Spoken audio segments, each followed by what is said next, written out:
السلام علیکم ورحمۃ اللہ وبرکاتہ۔ جی پیارے دوستو، میں حکیم طارق جوید، آپ سب دوستوں کا خادم۔ آج میں بہت ہی کمال کے درخت کا تعارف کرواؤں گا جو اضافی بالوں کو ختم کرتا ہے اور محلل اور عام ہے۔ امید کرتا ہوں آپ سب دوست، آپ سب بہن بھائی میری اس کاوش کو پسند کریں گے۔ اگر آپ کو میری یہ کاوش پسند آئے تو پیارے دوستو سبسکرائب کر دیا کریں اور لائک بھی کیا کریں اور کمنٹس میں بتایا کریں کہ میری یہ کاوش آپ دوستوں کو کیسی لگی۔ اور پیارے دوستو بیل آئیکن کی گھنٹی کو دبا دیا کریں تاکہ ہر اچھی ویڈیو آپ تک بر وقت پہنچ سکے۔ تو چلتے ہیں دوستو ویڈیو کی طرف۔ اس درخت کو عام لفظوں میں جنڈ یا خرنوب کہتے ہیں۔ پیارے دوستو اس میں دو قسمیں ہیں، ایک کو جنڈی بولتے ہیں جس کو خرنوب نبتی کہتے ہیں اور دوسرے کو جنڈ کہتے ہیں۔ تو آج ہم جنڈ کا ذکر کریں گے، جنڈی کا پھر علیحدہ ذکر کروں گا۔ تو پیارے دوستو جنڈ یا خرنوب پنجاب کے علاقوں میں پایا جاتا ہے اور اس کو جنگلی ککر کے نام سے پہچانا جاتا ہے، مگر یہ غلط ہے۔ جنگلی ککر اپنی جگہ پر ہے اور اس کی پہچان ایک اپنی ہے۔ جنڈ کو عربی میں خرنوب الشوک، فارسی میں خرنوب نبتی، جنڈ کی دوسری قسم کو خرنوب نبتی کہتے ہیں۔ اس کی پہچان یہ ہوتی ہے کہ اس کی شاخیں پرگندہ ہوتی ہیں اور اس پر بریک بریک تیز کانٹے لگے ہوتے ہیں۔ پھول زرد رنگ کے داغدار ہوتے ہیں اور اس کو چھوٹے گردے کے مشابہ پھل لگتا ہے۔ دوسری قسمت کا درخت خرنوب نبتی سے قدرے بڑا ہوتا ہے اور درخت ککر کے مشابہ ہوتا ہے۔ جنڈ اور اس کے پتے املی کے پتوں کی طرح ہوتے ہیں۔ اس کو پنجابی میں جنڈ، سندھی زبان میں کنڈی کہتے ہیں۔ جب یہ درخت پھل دینے لگتا ہے تو کمال ہو جاتا ہے، اس کے کانٹے غائب ہو جاتے ہیں۔ دونوں اقسام کے درختوں کو بلشت پر پھلیاں لگتی ہیں۔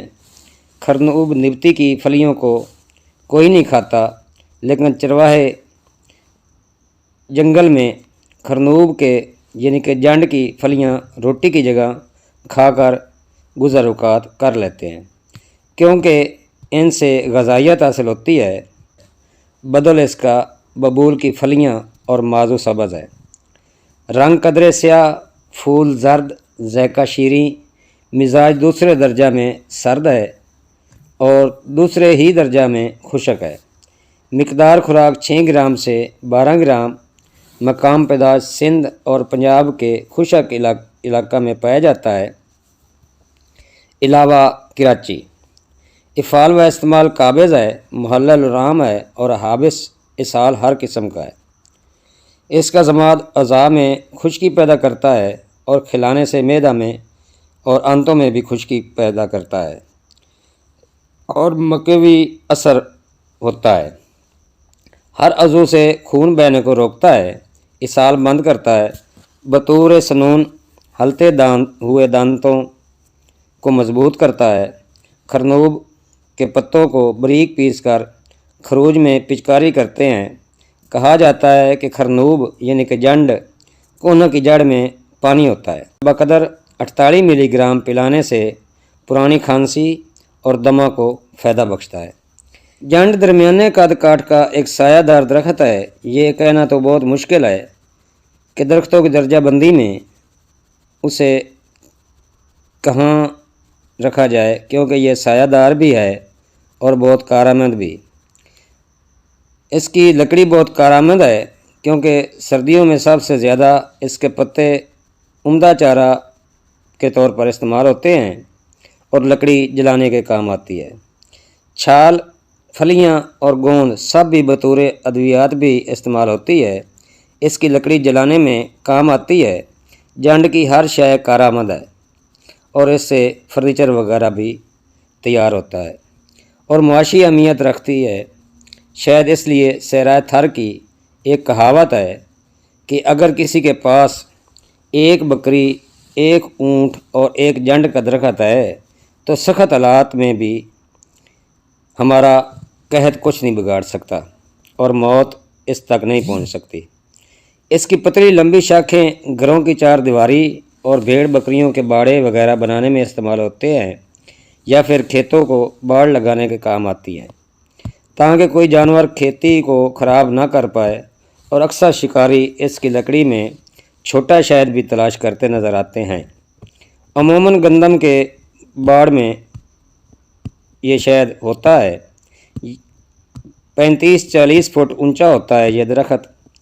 جنڈ تیزی سے بڑھتا ہے۔ یہ زمین کی سطح کی نسبت زیر زمین پھیلنے میں زیادہ تیزی دکھاتا ہے۔ اس کی جڑ زمین کے تہہ تک پہنچ جاتی ہے۔ مرکزی جڑ تو حیران کن حد تک گہرائی میں جاتی ہے اور جلد کاشتکار کو دیکھ بھال کے جھنجھٹ سے آزاد کر دیتی ہے۔ ایک اور بات بتانا مناسب سمجھتا ہوں، ان درختوں کی جڑیں جو کافی حد تک پانی کو صاف رکھنے میں عام کردار ادا کرتی ہیں، جو گٹر یا خراب پانی نیچے کی طرف جاتا ہے اس کو بطور خوراک اس درخت جڑیں جذب کر لیتی ہیں۔ اس طرح میرے خیال کے مطابق کچھ درخت گھر لگانے چاہیے۔ بہتر تو یہ ہے کہ گھر میں پھلدار درخت ہوں تاکہ پانی صاف ملے اور پھل بھی گھر کا ہو۔ بات پانی کی وجہ سے میں تھوڑا موضوع سے دور ہو گیا، لیکن بات بھی ضروری تھی، معذرت کرتا ہوں۔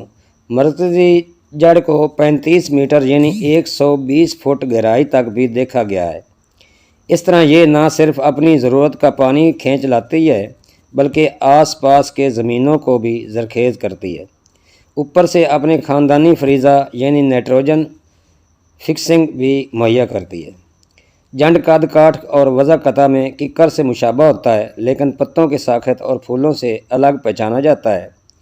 سب سے بڑی پہچان تو اس کے کانٹوں سے ہو سکتی ہے۔ ککر کے 2 سے 3 انچ لمبے نکیلے کانٹے ہوتے ہیں اور جنڈ کے کانٹے چھوٹے اور سخت قسم کے ہوتے ہیں۔ اگر پاؤں میں جوتا بھی ہو تو اس میں سے گزر کر پاؤں کو زخمی کرنے کی صلاحیت رکھتا ہے۔ اس کی پھلیاں جانوروں کو پسندیدہ چارہ تو ہوتی ہیں مگر انسانوں کو بھی اس کا ساگ زیادہ پسند اور ذائقہ دیتا ہے۔